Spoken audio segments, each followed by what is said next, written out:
Salam sigap dan shalom.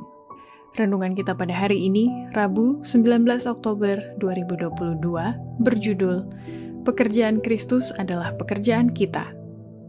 Ayat intinya terdapat di dalam Yesaya 61 ayat 2. Untuk memberitakan tahun rahmat Tuhan dan hari pembalasan Allah kita, untuk menghibur semua orang berkabung.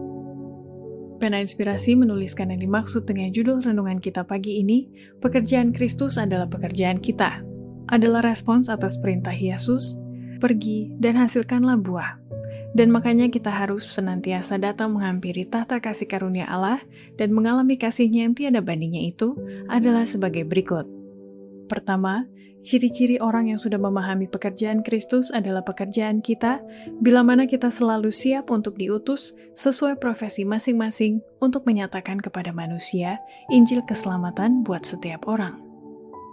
Kepada setiap orang yang menjadi pewaris rahmat-Nya, Tuhan menyerahkan satu pekerjaan untuk melayani orang lain. Secara perorangan, kita berdiri di tempat dan lingkungan kita sendiri dan berkata, "Ini aku, utuslah aku." Kepada pelayan firman, perawat misionaris, dokter Kristen, orang Kristen, apakah pedagang atau petani, tenaga ahli atau montir, tanggung jawab itu diberikan kepada semuanya. Adalah tugas kita untuk menyatakan kepada manusia Injil keselamatan mereka. Semua usaha yang kita lakukan seharusnya menjadi sarana untuk pekerjaan ini.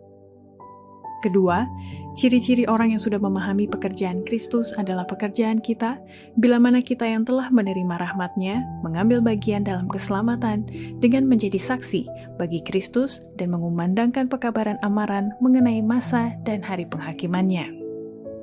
Allah tidak dapat menunjukkan pengetahuan akan kemauan-Nya dan keajaiban rahmat-Nya di dunia yang tidak percaya, kecuali Dia memiliki saksi-saksi yang tersebar di seluruh bumi. Adalah rencananya agar mereka yang mengambil bagian dalam keselamatan yang besar ini melalui Yesus Kristus harus menjadi misionaris baginya, menjadi terang bagi dunia, menjadi tanda bagi manusia, menjadi surat yang hidup yang mudah dibaca dan dikenal orang, agar iman dan pekerjaan mereka menyaksikan betapa dekatnya kedatangan Juru Selamat dan menunjukkan bahwa mereka tidak sia-sia menerima rahmat Allah. Orang banyak harus diberi amaran agar mereka bersedia menghadapi penghakiman yang akan datang. Ketiga, ciri-ciri orang yang sudah memahami pekerjaan Kristus adalah pekerjaan kita, bila mana kita menempatkan Kristus dalam setiap tindakan kita sebagai pesuruhnya dan bersaksi melawan segala praktik jahat dan mengarahkan orang-orang berdosa datang kepada Anak Domba Allah. Semua orang yang akan memasuki kota Allah selama hidupnya di dunia ini haruslah menempatkan Kristus dalam setiap tindakan mereka. Inilah yang membentuk mereka menjadi pesuruh Kristus, yaitu saksi-saksinya. Mereka memegang kesaksian tertentu yang sederhana melawan segala praktik jahat, mengarahkan orang-orang berdosa kepada Anak Domba Allah yang telah menghapuskan dosa dunia ini.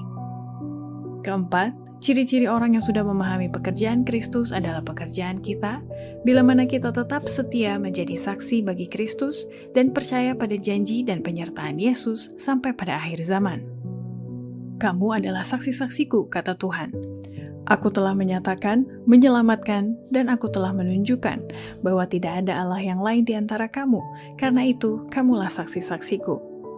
Aku, Tuhan, telah memanggil kamu dalam kebenaran, dan akan memegang tanganmu, dan akan memelihara kamu, dan memberikan kepadamu suatu perjanjian bangsa itu, untuk menjadi terang bagi orang kafir, membuka mata yang buta, mengeluarkan orang terpenjara dari dalam penjara, dan mereka yang duduk di dalam kegelapan keluar dari penjara. Demikianlah renungan kita pada hari ini, kiranya Tuhan memberkati kita semua.